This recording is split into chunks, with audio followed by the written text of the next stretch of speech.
আসসালামু আলাইকুম। আজ আমি আপনাদের এই সানফ্লাওয়ারটি তৈরি করে দেখাবো। এই সানফ্লাওয়ার দিয়ে বিভিন্ন ক্রোশেট প্রজেক্ট তৈরি করে নেওয়া যায়। এই সানফ্লাওয়ার দিয়ে baby hair band, baby hair tie, baby clip, এছাড়াও বিভিন্ন বেবিদের হ্যাট, শুজ এবং ড্রেসে ডেকোরেশন করে নেওয়া যায়।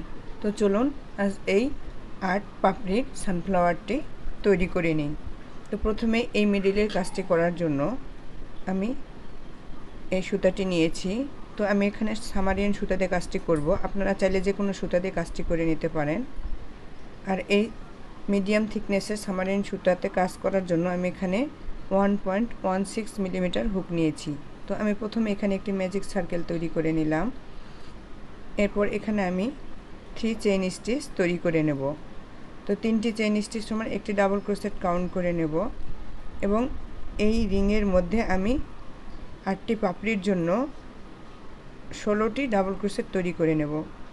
তো যারা নতুন দেখছেন তাদের জন্য আমি কাজটি স্লো করে দেখাচ্ছি যে ডাবল ক্রোশেটগুলো কীভাবে তৈরি করতে হবে।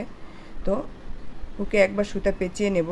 এবার এই সার্কেলের মধ্য দিয়ে সুতাকে বের করে নিয়ে আসব। হুকে এবার 3টি লুপ রয়েছে। প্রথমে 2টি লুপ ছেড়ে দেব, তারপর আবার 2টি লুপ হুকে থাকবে। এবার এই 2টি লুপকেও একসাথে ছেড়ে দেব। তো দেখুন আমার একটি ডাবল ক্রোশেট তৈরি হয়ে গেল। তো আমি ফার্স্ট 3 চেইনকে একটি ডাবল ক্রোশেট কাউন্ট করে নেব। তো এখানে এখন আমার 2টি ডাবল ক্রোশেট হয়েছে। তো এভাবে আমি এখানে 8টি পাপড়ির জন্য 16টি ডাবল ক্রোশেট তৈরি করে নেব। আমি এখানে 16টি ডাবল ক্রোশেট কমপ্লিট করে নিয়েছি। এবার সার্কেলের যে বাড়তি সুতাটি রয়েছে এটিকে টেনে টাইট করে দেব। এবার এই ফার্স্টে যে 3 চেইন করেছিলাম তারপর যে ডাবল ক্রোশেটটি রয়েছে এই ডাবল ক্রোশেটের এই চেইন স্টিচের মধ্যে আমি এটিকে জয়েন করে নেব। তো আমি জয়েন করে নিলাম। তো দেখুন আমার মাঝের সার্কেলটি তৈরি হয়ে গিয়েছে। এবার একটি চেইন স্টিচ করে আমি সুতাটিকে কেটে দেব।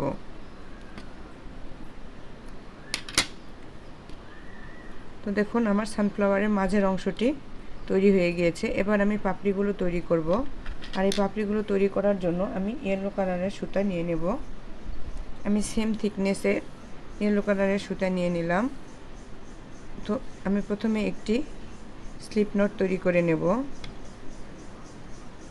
স্লিপ নট তৈরি করে নিলাম। এবার যে কোনো ডাবল ক্রোশেটের উপরে চেইন স্টিচ থেকে, তো দেখুন এখানে কিন্তু প্রত্যেকটি ডাবল ক্রোশেটের উপর যে চেইন স্টিচগুলো হয়েছে একটু ভি স্টিচের মতো, একটি ফ্রন্টের সুতা রয়েছে, একটি ব্যাক পার্টের সুতা রয়েছে। তো আমরা দুটার মধ্যে দিয়েই হুকটাকে নিয়ে নেব এবং এই সুতাটাকে এভাবে স্লিপ স্টিচের মাধ্যমে জয়েন করে নেব। তো দেখুন আমি জয়েন করে নিলাম। এবার আমি এখানে 2 চেইন স্টিচ তৈরি করে নেব। তো আমি 2 চেইন স্টিচ তৈরি করলাম। এরপর নেক্সট যে চেইন স্টিচ রয়েছে ডাবল ক্রোশেটের উপরে এখানে আমি একটি ডাবল ক্রোশেট তৈরি করে দেব। একটি ডাবল ক্রোশেট তৈরি করলাম।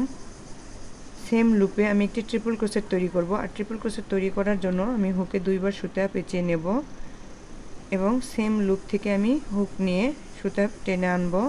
প্রথমে 2টি লুপকে ছেড়ে দেব, হুকে 3টি সুতা থাকবে, আবার 2টি লুপ ছেড়ে দেব, আবার 2টি লুপ তৈরি হবে। এবার একসাথে 2টি সুতার মধ্যে দিয়ে সুতা বের করে আনব। তো আমার ট্রিপল ক্রোশেট কমপ্লিট হয়ে গেল। এবার আমি এখানে 3টি চেইন স্টিচ তৈরি করব এবং এখানে যে 2টি লুপ রয়েছে এই লুপের মধ্য দিয়ে সুতা বের করে এনে আমি স্লিপ স্টিচ করে দেব। তো দেখুন এখানে আমার একটি পিকট স্টিচ তৈরি হয়ে গেল। আমি সেম লুপে আরও একটি ট্রিপল ক্রোশেট তৈরি করব। এজন্য হুকে 2বার সুতা পেঁচিয়ে নিলাম। সেম লুপ থেকে আমি আবার সুতা টেনে বের করে আনব। প্রথমে 2টি লুপ ছেড়ে দিলাম, আবার 2টি লুপ ছেড়ে দিলাম, শেষ পর্যায়ে এই 2টি লুপও ছেড়ে দিলাম। তো আমার ট্রিপল ক্রোশেটটি কমপ্লিট হয়ে গেল। সেম লুপে আমি আরও একটি ডাবল ক্রোশেট তৈরি করে নেব। দেখুন ডাবল ক্রোশেটটি তৈরি করে নিলাম। এবার 2 চেইন স্টিচ তৈরি করে নেক্সট যে ডাবল ক্রোশেটটি রয়েছে সেই ডাবল ক্রোশেটের উপরে আমি স্লিপ স্টিচের মাধ্যমে জয়েন করে নেব। তো দেখুন আমার একটি পাপড়ি তৈরি হয়ে গেল। তো এই সেমভাবেই আমি বাকি পাপড়িগুলো তৈরি করে নেব। তো আমি আরও একটি তৈরি করে দেখাচ্ছি। প্রথমে দুটি চেন তৈরি করে নিলাম। নেক্সট লুপে একটি ডাবল ক্রোশেট, সেম লুপ থেকে একটি triple crochet, 3 chain stitch, slip স্টিচের মাধ্যমে একটি পিকট স্টিচ, সেম লুপে আরও একটি ট্রিপল ক্রোশেট, সেম লুপে আরও একটি ডাবল ক্রোশেট। এবার 2 চেইন স্টিচ, নেক্সট ডাবল ক্রোশেটের উপরে একটি স্লিপ স্টিচ। তো দেখুন আমার নেক্সট পাপড়িটিও তৈরি হয়ে গেল। তো আমি এখানে আপনাদের দুটো পাপড়ি তৈরি করে দেখিয়ে দিলাম। তো এভাবে আমি এখানে সবগুলো পাপড়ি তৈরি করে নেব। আমি এখানে 7টি পাপড়ি তৈরি করে নিয়েছি এবং লাস্ট পাপড়িটি শেষ পর্যায়ে রয়েছি। তো এখানে আমি দুটো চেইন স্টিচ তৈরি করেছি এবং ফার্স্টে যেখানে আমি সুতাটি জয়েন করেছিলাম সেম লুপে আমি স্লিপ স্টিচের মাধ্যমে এটিকে জয়েন করে দেব। তো আমি এটিকে জয়েন করে নিলাম। এবার এখানে একটি চেইন স্টিচ তৈরি করে সুতাটিকে কেটে দেব।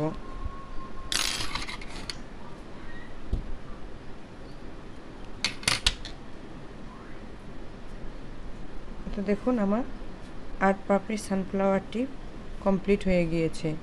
খুবই সুন্দর লাগছে। আশা করি আপনারা বুঝতে পেরেছেন সানফ্লাওয়ারটি আমি কিভাবে তৈরি করেছি। তো এপাশে এই সুতাগুলোকে হাইড করে নিতে হবে। তো এই দুটি সুতোকে আমি একসাথে গিট দিয়ে নিলাম যাতে করে মজবুত হয়, খুলে না যায়। এই সুতা দুটিকেও একসাথে গিট দিয়ে নেব।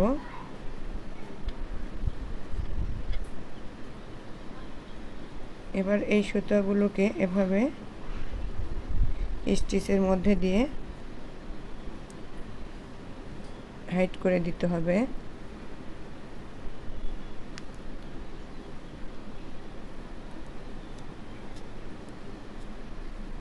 এভাবে হাইড করে বাড়তি সুতাগুলোকে কেটে দিতে হবে। এই সুতাগুলোকেও পিছনে এভাবে হাইড করে নেব।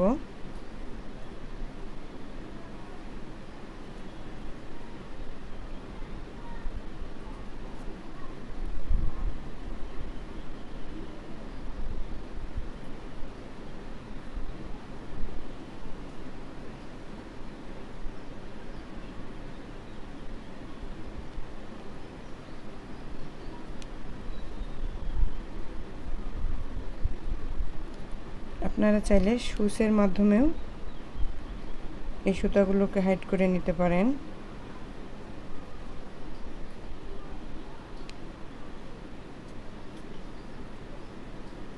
দেখুন এই বাড়তি সুতাগুলোকে কেটে দেব।